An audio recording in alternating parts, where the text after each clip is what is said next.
Entonces, vamos a continuar con varios ejercicios sobre el cálculo de la ley de Biot-Savart. Entonces, del mismo modo que cuando vimos la ecuación de campo eléctrico y la ecuación del cálculo del potencial eléctrico, todas esas pasamos un buen rato determinando pues, algunos ejemplos de cómo calcular el campo magnético en geometrías.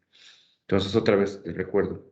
Esto implica que este producto cruz y esa distancia la debo de poner en términos de alguna variable que yo voy a poder sumar para obtener mi resultado de la distribución extendida de carga o simplemente de todo el alambre, ¿no? Porque esto se parece mucho al campo eléctrico en el sentido de que antes nuestro dQ era el que determinaba el campo eléctrico y ese dQ teníamos que integrarlo o sumarlo sobre toda nuestra división de carga para obtener el campo eléctrico total.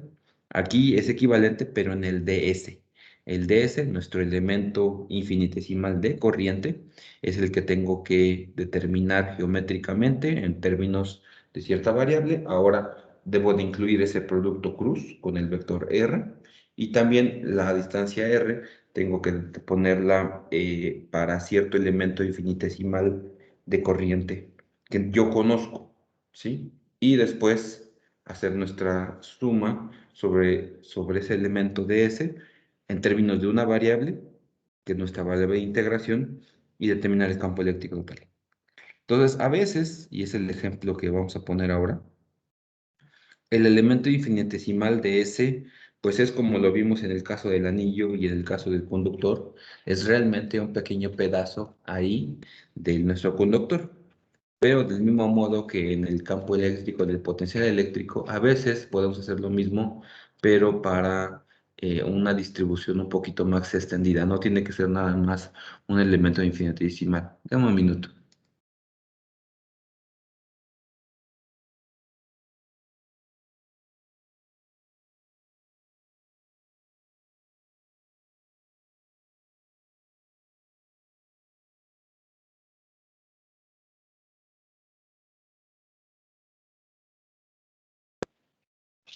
Bueno, entonces, por ejemplo, en este caso vamos a hacer, y espero que me quede bien el dibujo, una placa de corriente. Es decir, ahora ya no es un conductor infinitamente delgado, sino es una cinta, digamos, plana, pero de cierto ancho, ¿sí?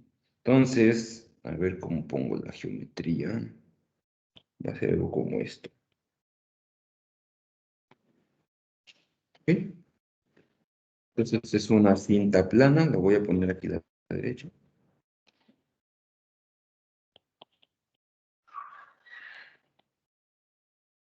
de ancho A, por el que fluye una corriente eléctrica I. Y yo quiero determinar el campo magnético en un punto P, que está justamente encima de la bisectriz de nuestra placa. Es decir, eh, esta línea que puse aquí yo lo voy a poner todo en términos de una coordenada X, aquí eso es como X igual a 0, así que nuestra placa va de A sobre 2 a menos A sobre 2, esto tiene ancho A, y justamente encima de esto está mi punto P de interés, ¿sí? Entonces la pregunta es, bueno, tendría que calcular, tomar un elemento infinitesimal de nuestro conductor, de S, y calcular la integral de todos los elementos correspondientes, haciendo su producto cruz con el vector R, que va a unir ese elemento infinitesimal con nuestro punto, y sumarlos, ¿ok? Entonces, primero de hecho es un alambre, es una placa que se extiende en principio hacia infinito, es decir, esto se corre, ¿sí? Lo mismo, en infinito no es problema en el sentido de que conforme más me alejo de ese punto P, aunque sea una placa muy grande, que paga una corriente muy grande, conforme tomo elementos de este cable más alejados, hacia acá o hacia acá, yo veo que el elemento o la contribución de cada uno de esos trozos va como 1/r². Entonces decae muy rápidamente, lo cual hace que pues las contribuciones cercanas a este punto son las más importantes. Entonces la pregunta es, ¿resolvemos el problema como habíamos considerado? Así, pequeños trocitos, es decir, un trocito como este,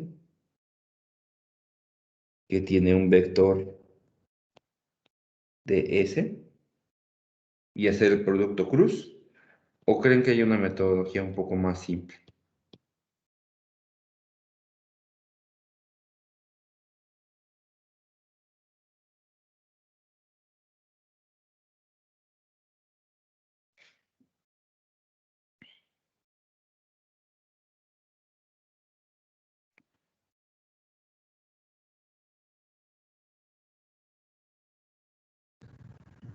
Profe, Sí, sería, bueno, a mí se me ocurre así como que sean muchos alambres ok, que formen la placa, así como perfecto. pegaditos. Genial. Entonces, eso es una metodología que podemos aplicar, y eso por eso les comentaba que es una metodología pues similar a lo que le hacíamos en potenciales eléctricos, ¿no? A veces nuestro elemento de infinitesimal de carga no es como tal un elemento de infinitesimal de carga, sino puede ser un problema que ya conocemos la solución. Entonces, como dice su compañero Alberto, esto es mucho más eficiente si yo tomo, voy a ponerlo un poquito gordo porque de hecho tiene que ser más o menos así. Este va a ser mi elemento infinitesimal, que va a ser mi contribución. Entonces, voy a dividir cinta en filamentos infinitesimalmente delgados, es decir, de ancho, uy, de X. Entonces, este ancho que está aquí, pues lo puse un poquito más gordo, es de X. Ahora, la corriente que lleva este cable ya no es toda la corriente, ¿no? No es la corriente I, completa, ¿sí? De hecho, tengo que, la contribución o el pedazo de corriente que lleva es proporcional, pues, al ancho que tengo acá, ¿no? Perfecto. Perdón, me llegó un correo, pero es importante. Entonces, divido cinta en filamentos de ancho de X que llevan corriente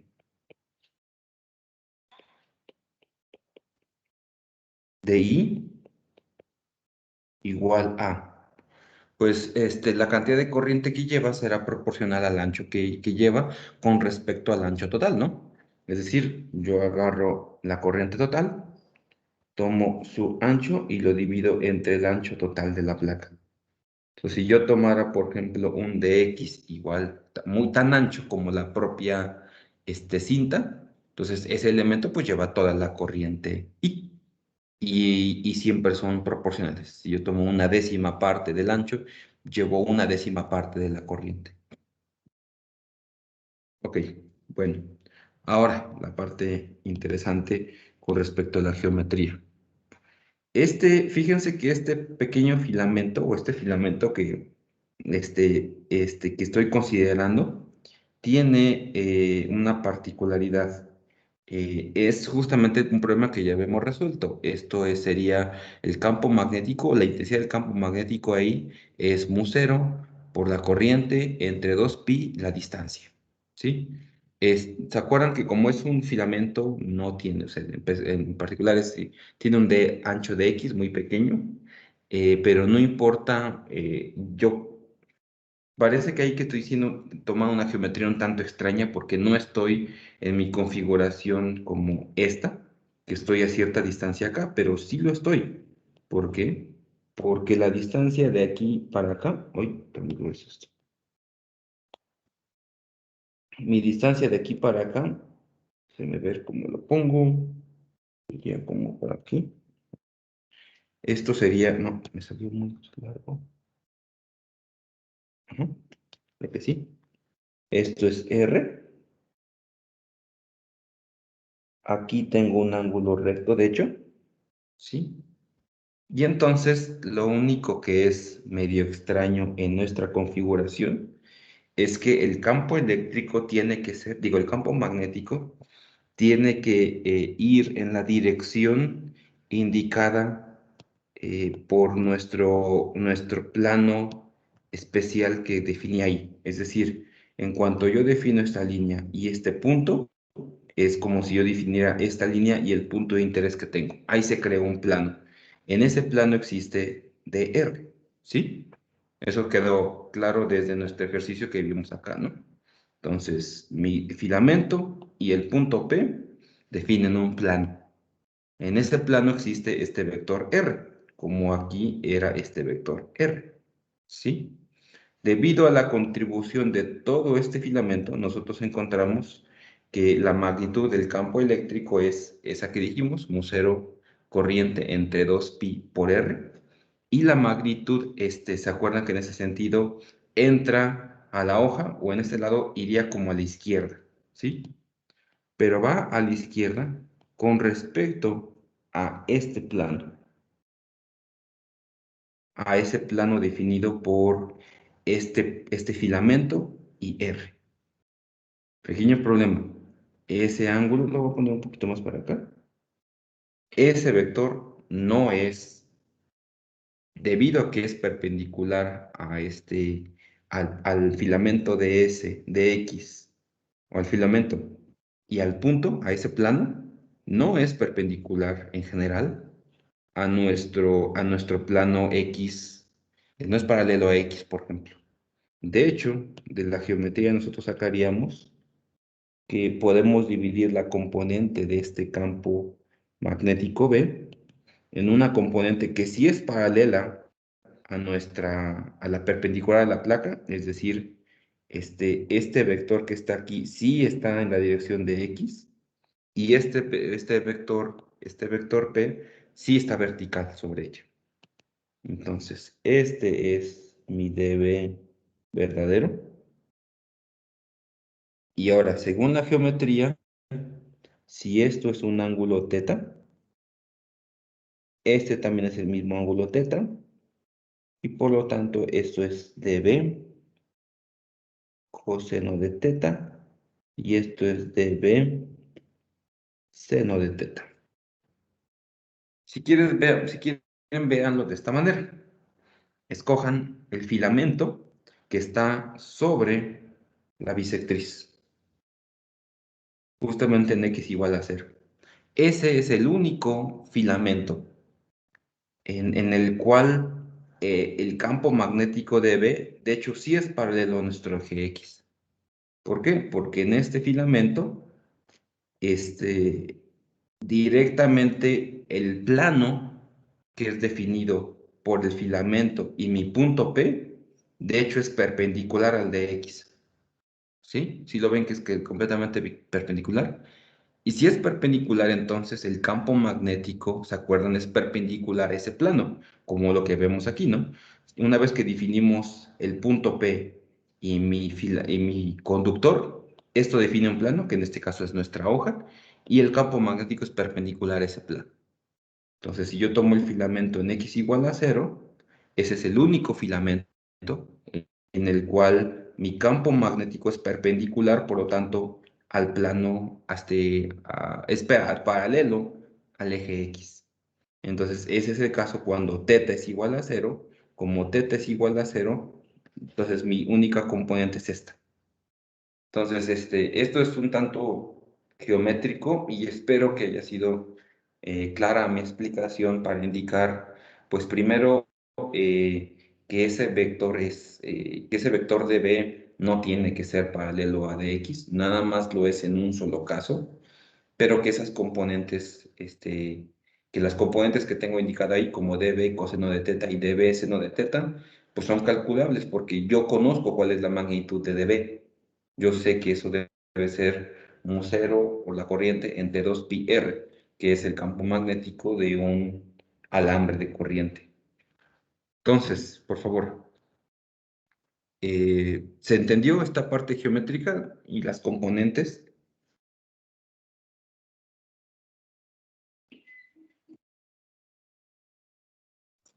Profesor, Sí, Alberto.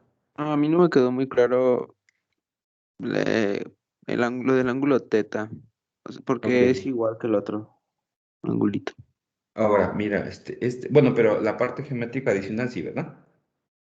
Sí, lo demás sí, nada más ese Ok. angulito. Entonces, fíjate que esta línea, la R, y el DB son perpendiculares, ¿no? Justamente pues por lo que dijimos, del campo magnético en este caso. En este caso, mi vector R sería aquí, por ejemplo, y el campo magnético es perpendicular tanto a este plano o a este filamento como al vector R. Entonces, por eso entra nuestra hoja. Entonces, esta línea R y el campo magnético de B son perpendiculares entre sí, ¿sí? Y entonces esta línea y esta línea también son perpendiculares entre sí. Por eso el ángulo entre ellos es el mismo. ¿Sí lo ves, Alberto? Ah, sí, sí, ya lo vi, profe. Entonces, pues es justamente el mismo triángulo, realmente este y este es el mismo triángulo que este y este si pusiera aquí una perpendicular entre ellas. Y digo, otra manera de verlo es traslada tu filamento a x igual a cero. Si lo trasladas en ese momento, el teta, como yo lo definía acá, que es el ángulo entre la línea que une la parte central de la bisectriz de nuestra cinta y el punto P, en ese caso, teta es igual a cero. Y en este caso, este dB es paralelo al eje coordenado X. Bueno, ¿a los demás qué les pareció? ¿Está claro esto? Sí, profe. Entonces es bastante geométrico. Aquí también donde estaría genial poder tener clases físicas porque o sea, les podría enseñar aquí sobre la mesa, tratar de ver la geometría y que lo noten. Y pues mis dibujos no son malos, creo, pero tampoco es bien difícil tratar de sacar esta geometría nada más en un dibujo plano, ¿no? Entonces, todo lo que les expliqué ahorita, yo creo que es un muy buen ejercicio, de hecho los invito a que lo hagan, que lo que vimos ahorita, que lo que expliqué ahorita, que ya llevamos como 5 minutos hablando sin escribir nada, traten de ponerlo ustedes en texto, para que eso les va a ayudar para que, como bien dicen, ¿no? Hasta que no le explicas algo a alguien, no te das cuenta si lo entendiste bien, ¿sí? Entonces, ustedes creen que en la cabeza lo tienen, pero hasta que no lo escriben con sus propias palabras, o tratan de explicárselo a alguien, no se dan cuenta si hay algún punto que no quedó claro, ¿sí? Entonces lo invito a que lo hagan para que quede completo también sus notas. Ahí dejo un espacio. Entonces, déjame ver, debido a este control, se logra también. Ahora, también, este ángulo teta sí lo conocemos, ¿no? Sabemos que el coseno de teta es la R entre R, siendo esta R, ¿se acuerdan? Ay, no la había puesto. R era la distancia de nuestro punto de bisectriz de la cinta hasta mi punto P. Entonces el coseno de teta es eso y por lo tanto R es igual a R entre coseno de teta, que es igual a R por la secante de teta. Entonces, como ven, esto parece indicar que nuestro ángulo de integración va a ser teta, ¿sí? Porque yo conforme barro teta de cierto valor a otro, que es el que vamos a determinar un poco más adelante, en cuanto yo hago ese barrido de un lugar a otro, yo logro barrer todos mis filamentos para crear mi cinta, ¿sí? Entonces, con esa información yo encuentro que la magnitud del campo magnético va a ser la corriente por mi diferencial de, bueno, mu cero, perdón, por mi diferencial de corriente, ya sabemos cuánto vale esto, entre 2pi por R. Es decir, mu cero por la corriente por dx sobre A entre 2pi R secante de teta. Esa es la magnitud total. Ahora, la otra pregunta que queremos hacernos, o sería relevante hacernos, es ¿cuál va a ser la dirección del campo magnético total? Entonces, ¿cuál creen que sea? Vamos a verlo de esta manera. Por cada elemento infinitesimal de X, o sea, por cada filamento de X, existe otro filamento de X puesto simétrico con respecto a X igual a 0. Me deja esto y esto. Entonces esto es un dx, le voy a llamar primado como para indicar que es otro. Entonces, en este punto, debido a este filamento, ¿cómo es el campo magnético? Va a ser así. Este va a ser mi nuevo R, ¿sí? Entonces, el campo magnético, en este caso, fíjense que va a apuntar hacia abajo con respecto a la X. Eh, Déjame verlo, sí. Entonces, fíjense de esta manera. Debido a este filamento, yo tengo un dB que va hacia acá, con un ángulo θ igual hacia abajo. Pero ahora va hacia abajo. Ese era mi argumento. Y tengo una componente que es vertical, pero que ahora apunta hacia abajo. Que aunque ahí no se ve igual, debe ser igual al dB seno de teta, nada más que opuesto. ¿Sí? Entonces, voy a, ¿cómo le haré para no complicar el dibujo? Entonces, voy a poner esto aquí. Este es esto, ¿ok? Entonces, lo voy a poner con un color amarillo, porque me habían dicho que con el amarillo casi no se veía, y de hecho es el sentido ahorita, que no se distinga mucho para que no estorbe nuestro dibujo. Entonces tengo mi dB aquí, tengo mi componente aquí, y de hecho mi componente en la dirección horizontal es la misma. Esto es ahora otra vez teta, ¿sí? Y entonces mi argumento sería, eso sí lo voy a escribir, note que por cada dx existe un dx', tal que debe ahora hace un ángulo menos teta respecto a la horizontal. Bueno, sería respecto al eje X, ¿sí? Esto implica que entonces solo la componente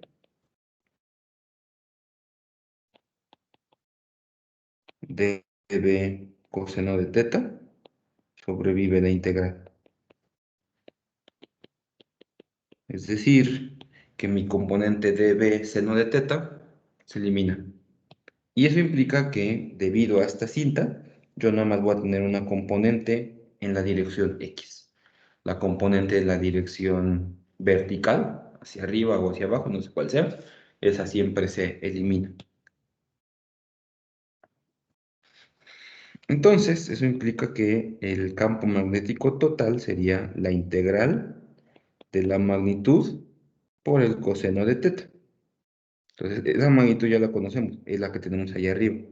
Entonces, sería mu 0 por i por dx sobre a entre 2 pi r secante de teta coseno de teta. Y entonces esto es mu 0 por i entre 2 pi a por r por dx entre la secante cuadrada de teta. Y pareciera que, o sea, ahí, hasta ahí llegué por ahora. Sin embargo, todavía falta un detalle. El detalle es que, como dije, pues iba a poner mi integración con respecto a teta, ¿no? Parecía que era mi variable natural que iba a utilizar para calcular mi integración, ¿no? Que me iba a barrer con un teta desde cierto valor hasta el otro valor. Entonces aquí pues tengo una disyuntiva, o convierto teta a x o convierto x a teta. Entonces voy a hacer lo segundo, voy a convertir x a teta. Entonces, pero yo sé que este vector x, si yo lo veo aquí, es este segmento que está aquí. A ver, no lo había puesto, pero este es x. Entonces, x es r por la tangente de teta. Y entonces dx sería r por la secante cuadrada de teta de teta. Con suerte de que de hecho esa secante cuadrada va a hacer que mi secante cuadrada de abajo se elimine y termine con una integración mucho más sencilla. Entonces 2 pi a por r por la integral de r secante cuadrada de teta entre la secante cuadrada de teta. Y entonces no solo se me va a ir la secante cuadrada, se me va la r que está ahí entre 2 pi por a por la integral de menos alfa a alfa de teta. Entonces, esa alfa en principio sería el ángulo pues máximo que tengo que llegar para barrer desde el extremo a sobre 2 a menos a sobre 2, ¿sí? Entonces, yo sabría que la tangente de alfa, que sería el ángulo máximo, como les dije, sería el ángulo que cuando alfa se lograría, sería el valor de teta cuando llega al extremo de a sobre 2. Entonces, la tangente de alfa yo sé que tendría que ser a sobre 2 entre r, ¿sí? Entonces, cuando yo hago esa integral me va a quedar que la magnitud del campo magnético va a ser mu 0 por i entre pi por a por la tangente inversa de a sobre 2r, que ese sería el alfa. Como ven, la integración es trivial. Termina siendo la integral desde menos alfa hasta alfa de d teta, pues me da 2 alfa. Por eso el 2 se va. Y la alfa la escribí como la tangente inversa de a sobre 2 entre 2r. Y es nuestro resultado final. Después de, pues si ven, sí batallaron un poquito, pero por eso me gustan mostrarles estos ejercicios porque son los que están bastante más complicados y nos enseñan este tipo de trucos, como el truco de la división ¿cómo se llama? Del elemento de mi placa o de mi cinta en elementos infinitesimales. Y también me enseñan el truco por ejemplo, de la corriente, de cómo debe ser esa corriente particular en términos de la corriente total. Y también nos dice, nos enseña que hay que tener cuidado con las componentes de ese campo magnético porque, pues si tenemos suerte, se van a eliminar y nos evitamos andar calculando las componentes completas. Entonces, ¿qué tiene de particular ese resultado?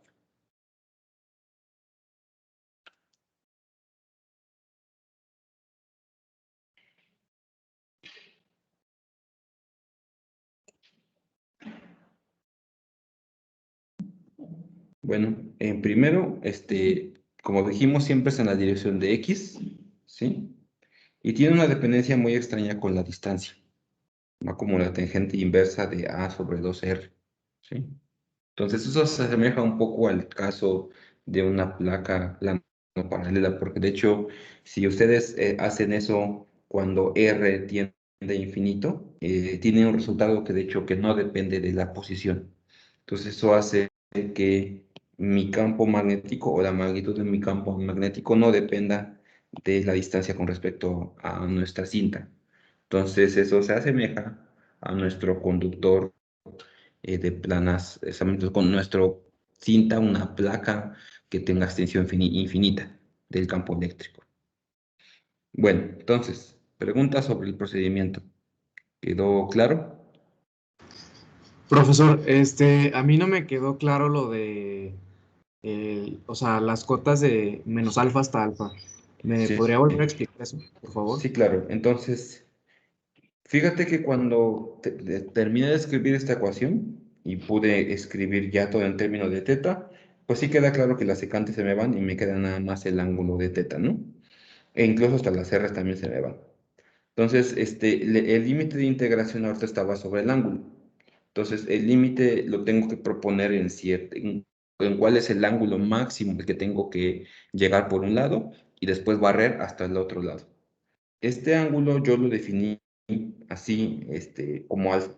Es decir, como quedamos, tenemos que barrer los filamentos desde el borde de aquí hasta el borde de acá.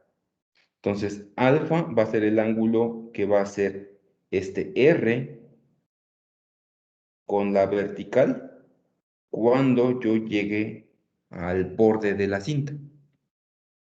Entonces, la tangente de ese ángulo es alfa sobre 2 entre R, ¿no? Porque cuando yo tengo esta cinta hasta acá, la tangente de esta cosa es el cateto opuesto, que es alfa sobre 2 por entre el cateto adyacente, que es R. Entonces, fíjate que es un valor ya fijo, ¿sí? Entonces, este es el valor máximo al que voy a llegar. Cuando hago esa integración, pues me va a quedar el d teta, lo convierto a alfa y lo tengo que evaluar en alfa y menos alfa. Eso me va a dar 2 alfa, ¿sí? Que por eso ese 2 se va con este 2. Y pues lo único que tengo que tener es ese alfa. Yo lo escribí como la tangente inversa de a sobre 2 entre r. ¿Me expliqué, Pablo? Perdón. Sí, profesor. Es que, bueno, no me quedaba claro la parte geométrica, pero ahorita que se regresó a explicar lo de precisamente sobre la cinta ya me quedó más claro. A ver, dame un minuto. Entonces, eso me hace ver que yo creo que sería bueno que lo tuviéramos acá también indicado. Entonces, eh, bueno, si quieren mejor lo voy a poner acá, ¿no? Creo que sería mejor. Entonces, tengo otra vez mi cinta. Tengo el x igual a 0. Tengo mi punto de interés, perdón. Y entonces alfa se crea cuando yo tomo el valor más grande de esto. Y mi dibujo me salió muy mal porque este es el canto de abajo, este es este ángulo que está aquí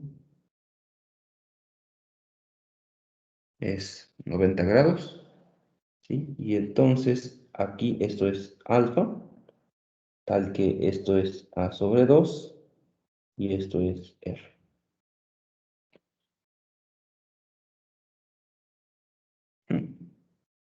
Salvo ¿cómo se llama? El ángulo recto, creo que no me quedó tan mal el dibujo. Lo que sí me quedó mal son mis letras. Entonces, creo que cuando se entiende un poco más, ¿no, Pablo? Sí, profesor.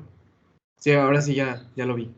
Y lo Gracias. mismo pasa con el otro lado, ¿no? En el otro lado, por eso tengo que irme de menos alfa hasta alfa, ¿sí? Y con eso, y recuerden, es como si yo recorriera mis filamentos desde menos alfa hasta alfa. Los recorro y los voy sumando. Entonces, ahí nos damos cuenta que hacer integrales es muy útil. Bueno, entonces, seguimos con otros. Profesor, Sí, dime. a mí, por ejemplo, bueno, lo que más me causó conflicto es la parte de que se me eliminan las componentes mm, dB seno de teta. Ok, entonces traten de hacerlo así en su libreta, ¿no? Saquen una hoja, y traten de sacar, fíjense, es que si necesitamos algo como, no solo nada más las hojas, sino algo geométrico, ¿no? Déjame pensar cómo le hago. Es que cuando yo me lo imagino, a mí lo que se me eliminan son las componentes de B coseno de teta y las que me sobreviven son las de B seno de teta. Ah, caray. Ahora, vamos a ver, por ejemplo, digamos que las líneas rojas sí se quedó claro, ¿no? Sí, las rojas y esas sí, sí me quedaron bien. Entonces, Igual. recuerda la temática. Lo que tienen que recordar es que una vez que crean o que conocen su filamento y el vector R, que es el que une el centro del filamento con su punto donde van a calcular el campo magnético, eso define un plano, ¿sí? Ese plano el campo magnético es perpendicular a ese plano y entra como en la hoja, como en este caso, ¿no? Entonces, lo que voy a hacer es, a ver si me sale. A ver, díganme si ven mi Profesor. cámara. Ah, Sí, ok. sí, sí, Sí, sí se no. ve. Entonces, mire, esta es mi cinta, creo que lo ven bien. Entonces, esta es la mitad, ¿sí? Entonces, esto sería cuando hago x igual a 0, mi campo magnético va para acá. Sí, ven que sale de la hoja, ¿sí? Ahora, no voy a poner este filamento, el que está aquí abajo. Voy a poner uno que está como a mitad de camino, ¿sí? Entonces, mi punto de interés sigue siendo donde está mi dedo, que tal vez no alcanzan a ver. Allá arriba.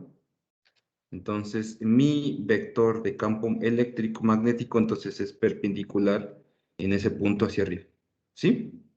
Ahora, procuren, y esta hoja no me sirve porque está muy frágil, se me mueve mucho, tal vez con un cartón sería mucho más ágil, no se ve tampoco. Ahí está. Ahí está. Creo que alcanzan a ver. Voy a bajar un poco mi lápiz. Ahí está, ¿no? Está saliendo y los medio está apuntando hacia ustedes. Pues ahora me muevo y fíjense como aquí, ustedes háganlo en su casa, el lápiz no apunta en la dirección, no es paralelo a nuestra cinta, ¿sí? Está haciendo cierto angulito pequeño, ¿sí? Que incluso se exagera si yo tomo, por ejemplo, el extremo más grande, que es este. Ahora, si me voy hacia el otro lado y hago el otro opuesto, saco otra vez, extiendo bien mi hoja, tiene que quedar bien recto. La tengo que mandar acá, o sea, la tengo que inclinar. ¿Se acuerdan que este punto es fijo? Y fíjense cómo ahora el lápiz está apuntando hacia abajo. Y lo gracioso que entre este plano y este plano, primero, en un caso, el lápiz apunta hacia arriba con cierto ángulo con respecto a la horizontal, y en el otro plano apunta hacia abajo. Ya lo veo, profe. Entonces, hasta que no, por eso le decía que aquí estaría genial que pudiéramos hacerlo aquí en la mesa, en una mesa para que identificaran la geometría, ¿no? Entonces, sí, termina uno siendo hacia arriba. Ay, lo que hice fue dejar de compartir mi pizarra. Entonces, en un caso, la componente alfa va hacia arriba y en otro caso, la teta va hacia arriba y en otro caso la teta va hacia abajo. Entonces, su componente, primero, la componente que es perpendicular al plano de la cinta, primero va hacia arriba y en el otro caso va hacia abajo y por eso se elimina. Y solo nos quedamos con la componente dB coseno de teta. Sí está difícil de verlo, pero Profesor, vean, háganlo ustedes. ¿Qué pasa, Alberto? Cuéntame. y por ejemplo, influiría si veo el plano que se hace, si lo veo desde arriba o si lo veo desde abajo. A ver, explícame de nuevo eso porque eso sí ya me perdí un poco. por ejemplo, en el diagrama que tiene en el dibujo, donde está la plana, la cinta, Ujú, está en la línea amarilla que ujú, dibujó, ujú, que une con el de X'. ujú, Si yo, ese forma un plano. claro. Si yo, por ejemplo, veo el plano desde la parte superior, o sea, la parte externa de ese plano, Ok, sí. influiría a que si lo veo como desde la parte interna. No del todo porque, aunque es un plano, como que, o sea, lo que entiendo que dices es que si hay una ambigüedad de a qué te refieres con normal. Yo les dije que ese plano, o sea, que el incluir ese filamento y el vector R crea un plano y que el campo magnético debe ser perpendicular al plano. Entiendo, Alberto, que te preguntas es que o sea, si es un plano, pues tiene dos normales, ¿no? Tiene una normal hacia adentro y una hacia afuera, ¿no? No hay Sí. ambigüedad, no hay ambigüedad porque la corriente está en una dirección. Y sabes que el campo magnético tiene que ser perpendicular a ese plano, pero también en la dirección que te indica la ley de Biot-Savart. Entonces, por eso, si tu filamento corre corriente, y se me olvidó ponerlo, va en esa dirección la corriente. Fíjense, aquí mi dibujo quedó incompleto en ese sentido. Para allá va la corriente. Entonces, si tu corriente va en esa dirección, tú tienes que determinar por medio de tu regla de la mano derecha en qué dirección va el campo magnético. Entonces, el campo magnético termina siendo la normal que te interesa, es la normal que va, pues, como está indicada aquí en el dibujo, hacia adentro. Entonces, no, esa metodología de determinar el plano, sirve para determinar la normal, ¿no? Pero cuál de las dos normales escoges depende de la corriente eléctrica. Y de hecho, si la corriente eléctrica fuera en la dirección opuesta, ahora tienes que escoger la otra normal, ¿no? Porque pues el plano sigue siendo el mismo plano. Si escoge el mismo de X', el pedazo de filamento de X', pues el plano generado por ese filamento y por la R sigue siendo el mismo, pero lo que determina cuál normal escoger es la dirección de la corriente. Entonces no hay ambigüedad, Alberto. Sí, profe, ya vi. ¿Sabe por qué se me eliminaban las TB? A mí se me eliminaban las otras componentes. A Es que yo ver. estaba considerando la corriente hacia el otro lado. Oh, mira, entonces justamente fue también desde el principio, les debí haber indicado lo de la corriente en esa dirección. Mm. Qué bueno, o sea, eso me hace ver que sí, eso me faltó aquí, y sí, en efecto no está en mi dibujo original, pues lo voy a poner. Entonces fíjate, entonces sí, o sea, en la otra dirección podría pasar lo opuesto. Genial. Bueno, entonces, continuamos, porque todavía quiero que veamos al menos otros dos para terminar con uno bien interesante y más complicado. Así que, y como les comenté, vamos a tiempo. Se acuerdan que todo esto ya es para nuestro siguiente examen, así que entre más ejercicios hagamos, va a ser mejor. Entre más ejercicios en clase hagamos y ustedes lo complementen con sus ejercicios en clase. Los ejercicios que les voy a dejar. Entonces, este filamento es otro filamento que también se utiliza mucho en problemas de campo magnético, ¿no? Y se recuerda a uno que ya vimos. ¿Se acuerdan cuando calculamos la fuerza sobre un filamento que tenía una corriente? Eso, cuando de la fuerza sobre filamentos que tienen corriente, eso sí viene en nuestro parcial, en el parcial que va a ser la próxima semana, ¿no? Entonces, nos va a recordar eso, salvo que no queremos calcular la fuerza, queremos calcular un campo magnético, ¿sí? Entonces tengo un filamento que está formado por dos segmentos rectos y un círculo. A ver si me sale bien. Le borro lo que le sobre. Entonces, ¿se acuerdan que en un filamento como de este tipo hicimos algo como esto? Pero y queríamos calcular la fuerza que siente este filamento y notábamos que si estuviera libre giraría y ya medio platicamos que eso es parte del funcionamiento del motor, ¿no? Pero ahora no nos interesa realmente eso, lo que nos interesa es por aquí pasa una corriente y yo quiero calcular el campo magnético en P.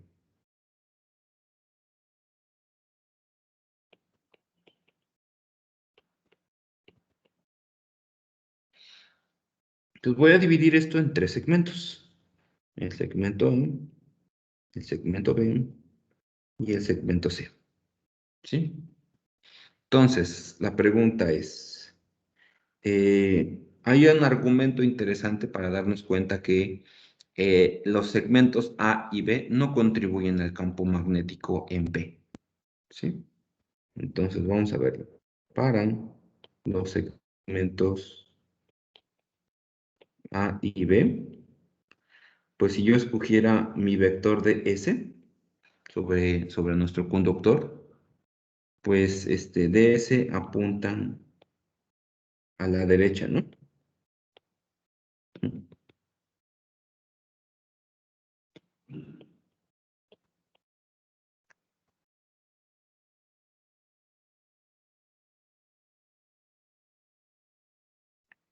Y R, bueno, el vector unitario R, en un caso es hacia acá y en el otro para allá. Es decir, si yo tomara, esto lo voy a borrar para no complicar el dibujo. Ah, no, de hecho sí lo puedo hacer porque voy a replicar este dibujo más adelante para otra cosa, ¿no? Entonces, aquí sería mi ds. Y para su elemento sobre A, mi vector, mi vector. Ah, no, sí se puso vector. ¿De dónde vi la flecha? Ahí está. Esto sería R, y eso sería R, para los elementos sobre A y C. Entonces, como ven, ds en ambos casos y R son colineales. Y por lo tanto, si yo hiciera ds cruz R, esto es igual a 0 en A y B. ¿Sí?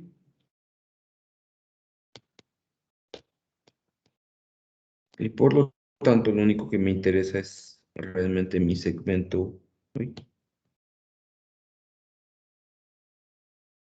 mi segmento de semicírculo. Entonces, en ese segmento es donde vamos a hacer toda nuestra geometría.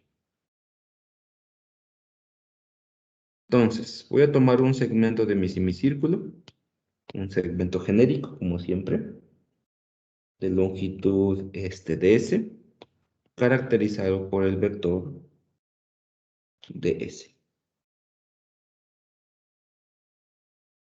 Ahora, R, en esta configuración, iría de ds hacia P, ¿no?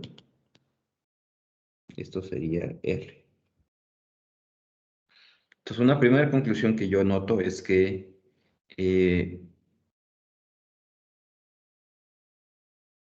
ds y R siempre son perpendiculares. Entonces, en el semicírculo,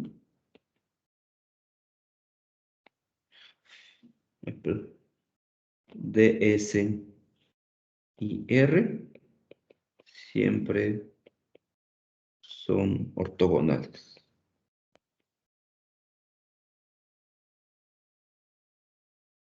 Y entonces, según mi ley de Biot-Savart, bueno, sí, diferencial, digamos, o sea, la contribución diferencial de este elemento, ¿en qué dirección va el campo magnético en P? Tendría que ser ds cruz R. Entonces, ¿en qué dirección va? Hacia dentro de la hoja. Hacia adentro de la hoja, exactamente. Entonces, va así. Y eso, ds y R siempre son ortogonales, y db, nuestro elemento infinitesimal de campo magnético, siempre apuntan hacia adentro de la hoja. Lo cual es súper bueno porque significa que nunca tengo que andar dividiendo componentes. porque todos mis elementos infinitesimales de S contribuyen con el mismo campo de B, cuya magnitud ahorita vamos a escribir, y siempre apuntan en la misma dirección. Entonces eso reduce mucho los cálculos. ¿Por qué? Porque entonces mi elemento, mi campo magnético, la magnitud del campo magnético, no tengo que dividirlo en componentes, ya sé que siempre va hacia adentro de la hoja. Esto sería mu0 entre 4pi por la corriente I por ds entre r cuadrada. Ah, perdón. Ah, sí había dicho que esto, o sea, el vector r también, eso tiene otra característica. Siempre tiene la misma magnitud. Siempre es un ortogonal y siempre es un ortogonal. Y la magnitud de r es r siempre. Y por lo tanto, mi campo magnético total sería mu0 por I entre 4pi r cuadrada. Fíjese que todo es constante por ds.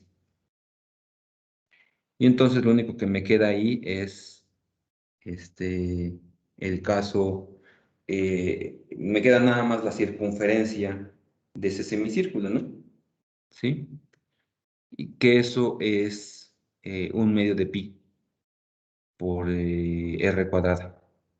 Pues esto yo lo puedo tener como 1/2 de mu0 por i entre 2r. Ah, no, perdón, ¿cuál? Es 2pi por, o sea, es pi por, ¿cuál es la circunferencia de un círculo? Es 2pi por r, ¿no? Entonces por eso queda una r abajo, porque este ds más bien, perdón, el ds es que puse el área de un círculo, ¿no? Entonces es el perímetro de un círculo. Entonces este ds sería la mitad del perímetro de un círculo. Entonces sería pi por r. Entonces esto que tengo aquí entre paréntesis, por eso lo puse así. Este es el resultado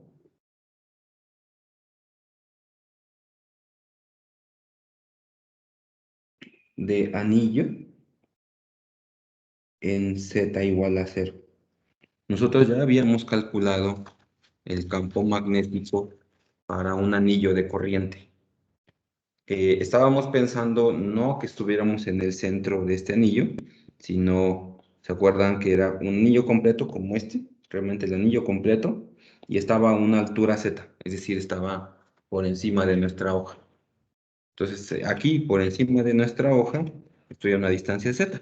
Y yo obtuve ese resultado, y se acuerdan que era mu0 por i por r cuadrada entre 2 r cuadrada más z cuadrada, todo ese r cuadrada más z cuadrada a la 3 medios. Entonces, si hago z igual a 0, de hecho obtengo este resultado.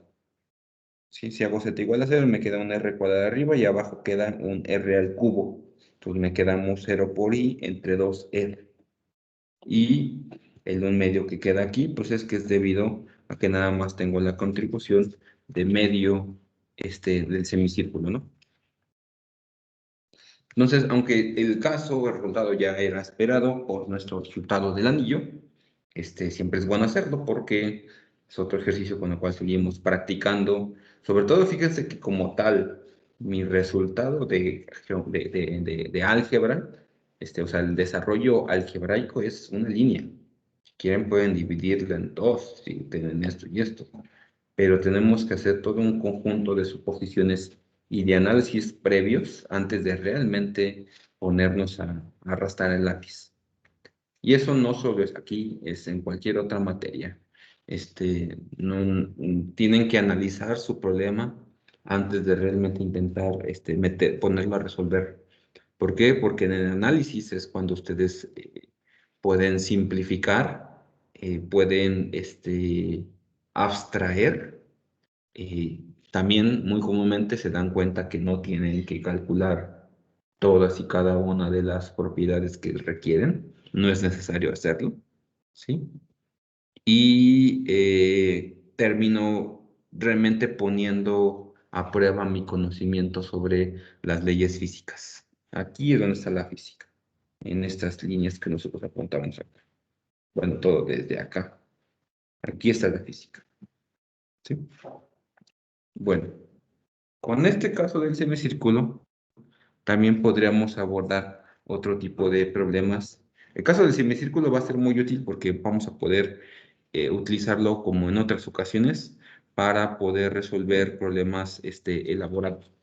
Es decir, por ejemplo, muy comúnmente, vamos a verlo un poco más adelante, bueno, de entrada lo que vamos a hacer, el principio de superposición se cumple, ¿no? Es decir, si ya ahora no tengo solo lo habíamos hecho desde aquí, y lo que hicimos fue dividir mis segmentos en segmentos pequeños y calculo el campo magnético como la superposición de todos esos elementos, ¿no? Entonces, superposición se aplica. Implica, y eso también implica que yo podría hacer algo como esto, o podría tratar de resolver problemas como ese tipo. Como esto, mi borro, mi borro, mi regla. Mi borrador es muy gordo, así que en principio la idea es que no estén tan separados, pero son dos semicírculos por los cuales fluye una corriente, corrientes diferentes de hecho, I1 e I2. Y quiero calcular el campo magnético en P. ¿Sí? Entonces, pues vamos a utilizar lo que ya conocemos sobre el caso del semicírculo, que es de hecho un caso particular del anillo. ¿Sí? Entonces, en este punto, por eso le dije que el borrador fue muy grueso. Estamos pensando que realmente están muy pegados esos anillos. Entonces, traten ustedes de dibujarlos de manera adecuada. ¿Sí? Entonces, los argumentos de las contribuciones del campo magnético por los segmentos rectilíneos se aplican de nuevo. Y entonces no contribuyen al campo.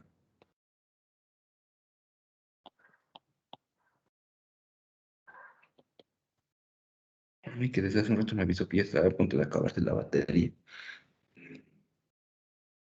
Pues, como no contribuyen al campo, lo único que nos interesa es el campo magnético debido a los semicírculos.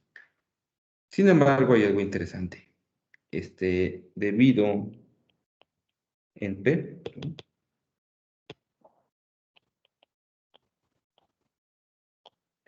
el campo magnético debido a I1, ¿en qué dirección va? Entonces hagan eso de, si hacen con la mano derecha y barren la corriente, su pulgar va en la dirección del campo magnético.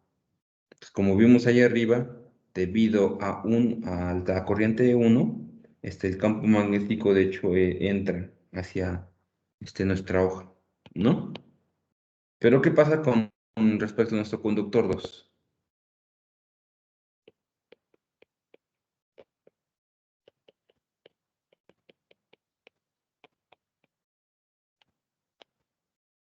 ¿En qué dirección va ahora?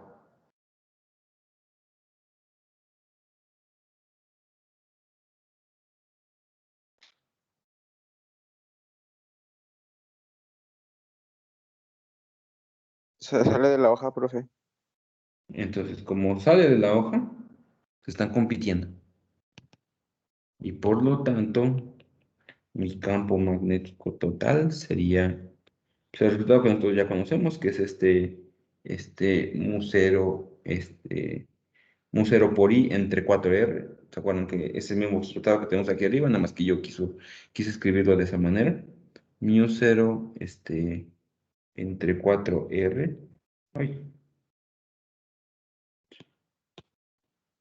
Lo que sí estoy suponiendo, perdón, en ambos casos es que en ambos casos los semicírculos tienen radio R. Por I1 menos I2 hacia adentro de la hoja.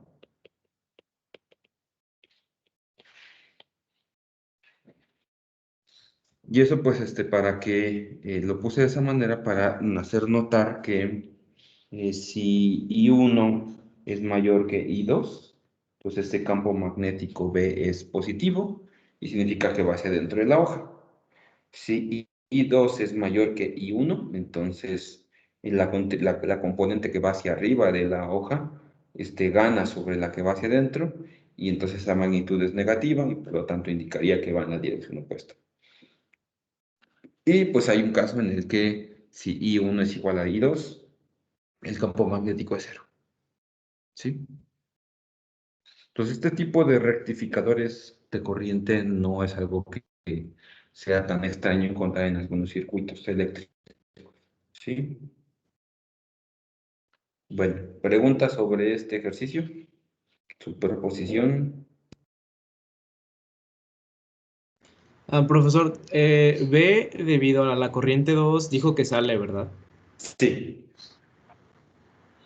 Y eso lo puedes hacer ver de tu ley de Biot-Savart diferencial, ¿no? Tus segmentos DS están en la dirección de la corriente. Entonces haces I DS cruz R, que es lo que une el punto P, y fíjate cómo sale de la hoja. O con esta ley o esta, digamos que metodología simple que es por medio de tu mano derecha, ¿no? Si con tu mano derecha barres la dirección de la corriente, tu pulgar apunta en la dirección del campo, que es equivalente a lo que vimos al inicio, de que si tu pulgar apunta en la dirección de la corriente, tus dedos al momento de cerrar indican la dirección del campo. Es una de las propiedades interesantes sobre el producto cruz. Entonces es algo que van a ir aprendiendo poco a poco, ¿no? Entonces recuerden, si con su mano derecha, al momento de cerrar su mano derecha, barren la dirección de la corriente eléctrica, su pulgar apunta en la dirección del campo. O si ustedes con su pulgar apuntan en la dirección del campo, la dirección en la que barren sus dedos es la dirección del campo magnético. Entonces eso sirve, el segundo caso sirve pues, para darse cuenta de esta geometría que está ahí sobre la corriente eléctrica de un conductor. Pongo mi pulgar acostado en la dirección del campo de la corriente. Conforme cierro mis dedos, eso va barriendo la dirección de las líneas del campo. Por cierto, tengo por ahí vamos a ver después de esto también algunas configuraciones geométricas de este tipo en alguna aplicación de matemática, para que lo veamos 3D. Pero eso lo hacemos la próxima semana, sí. Todavía el martes tenemos clases sobre esto, ¿sí? Bueno, entonces, esos ejercicios ya estuvieron un poquito más elaborados, sobre todo este, el, de la cinta estuvo interesante. Estos dos son aplicaciones directas de su principio de superposición y el mismo principio de superposición, por ejemplo, podría servir para resolver un problema como este. Tengo un alambre que no hace exactamente eso, lo que hace es más bien hacer un loop, pero lo tengo que poner aquí para que quede bien. ¿Sí? Entonces este alambre no está hecho como yo lo hice aquí en el dibujo, sino que está hecho realmente como un alambre recto que yo doblé en un semicírculo y lo volví a hacer recto. Y pasa una corriente eléctrica en esa dirección. Y yo aquí tengo un semicírculo de radio R y yo quiero calcular el campo eléctrico en el punto P. ¿Sí? Entonces, este problema lo puedo resolver pues por superposición, ¿no? Yo, para calcular B en P, puedo dividir mi conductor en dos contribuciones. Un alambre recto y un anillo, digamos con Z igual a 0, o lo que hicimos anteriormente, ¿no? Entonces, primero, eso implica que el campo magnético debido al alambre, ya lo conocemos, es mu0 por la corriente entre 2pi por la distancia del punto P al alambre. Que pues si pienso que hice bien mi semicírculo y está todo bien recto también, esto es de hecho el radio. Y mi campo magnético en el punto 2 también ya lo conozco, es mu 0 por i entre 2r, que es el resultado que tengo aquí, que es este, ¿no? Mu 0 por i entre 2r, por el anillo completo. Y entonces el campo magnético total es 1 más 1 entre pi, está graciosa la factorización, pero sale ahí, mu 0 por i entre 2r. ¿Y en qué dirección? Eso es lo que nos falta. ¿En qué dirección va mi campo magnético? Es algo que no analicé de inmediato, pero, perdón, tal vez debía haber empezado desde ahí. La razón por la cual lo sumé directamente es porque de hecho van en la misma dirección, ¿no? Por parte del alambre entra hacia la hoja. Si uno hago pulgar en la dirección del campo eléctrico, mis dedos barren hacia adentro y entran a la hoja en ese lado. Y si yo dentro de mi segmento de semicírculo, yo barro la corriente eléctrica, va en la dirección opuesta. Interesante. Ah, no, perdón, es que en esta sección, fíjense cómo mi corriente está mal. Como yo estoy pensando que mi corriente va así, ¿no? Entra así por mi cable, yo doy la vuelta así y regresa así. Es el mismo cable, ¿no? Mira, yo me estaba saboteando. Entonces va en esa dirección. Y si yo tomo mis pulgares, mi mano derecha, tomo los dedos y barro la corriente eléctrica cerrando a mi mano, mi pulgar apunta en la dirección de campo y por lo tanto está apuntando hacia este. Ay, perdí. Está apuntando hacia adentro del ojo. Entonces esto va hacia adentro de la hoja.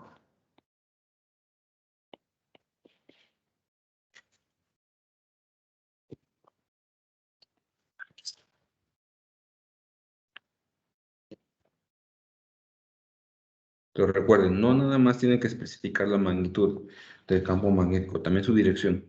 Aunque parece trivial y a veces se los olvida, pues si no lo especifican en su examen, pues eso no va a contribuir negativamente a la calificación de ese problema. Ujú. Entonces, ya no nos da tiempo de abordar el siguiente problema porque de hecho es bastante largo, pero se los voy a dejar pensado para que ustedes se los voy a dejar aquí indicado, perdón, para que ustedes lo piensen, ¿no? Entonces, mi siguiente problema es una esfera con carga uniforme. ¿Le llame Q mayúscula o Q minúscula? Déjame ver, porque si no, luego me hago bolas con mi propia notación. Q mayúscula. Que gira con frecuencia angular W. Entonces, este tipo de problemas de giro, de una distribución de carga son también muy comunes cuando queremos calcular el campo magnético. ¿Por qué? Porque yo estoy pensando, ahora pensemos realmente en algo como lo que hicimos en electrostática. O sea, tenemos aquí una esfera con carga Q mayúscula y esta esfera gira con respecto a un eje de simetría a frecuencia angular W. Y quiero calcular B en el centro.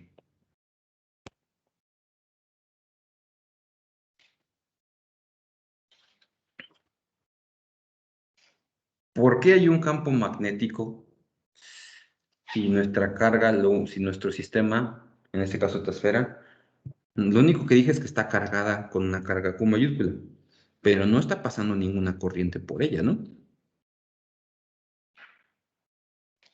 Sin embargo, está girando. Y si está girando, desde el punto de referencia de una persona, viéndolo desde el marco de referencia del laboratorio, es decir, yo estoy quieto viendo cómo la esfera se gira, hay cargas en movimiento, ¿no? ¿Sí? O sea, cada una de estas cargas que están muy pequeñas, infinitesimales de Qs, que están uniformemente distribuidas,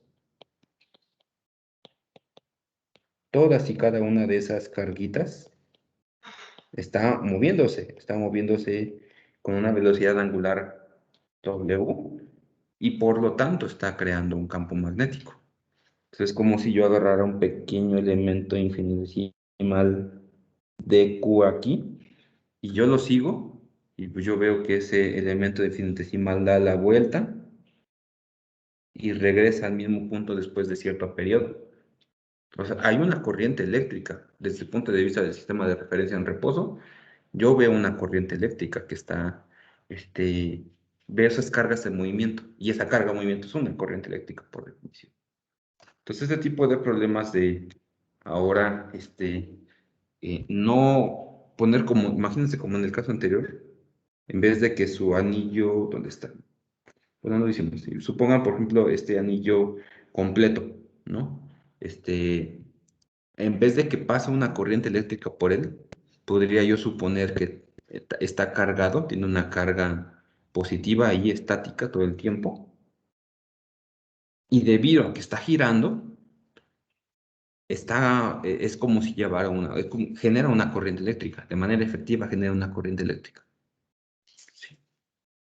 Entonces, eso es de hecho un problema interesante en el sentido de que es gracioso como en algunos marcos de referencia pueda haber campo magnético y en otros no, ¿no?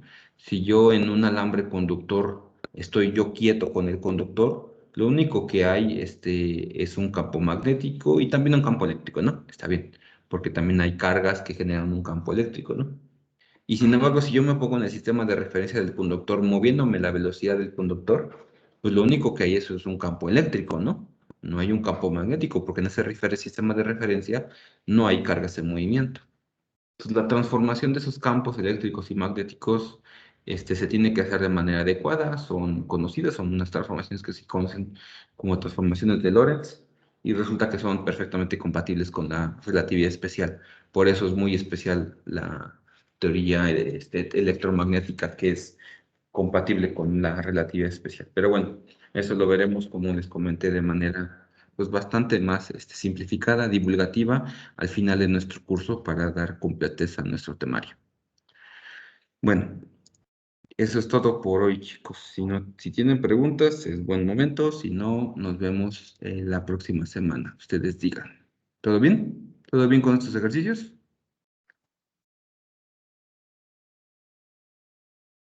Sí, perfecto. Bien, perfecto.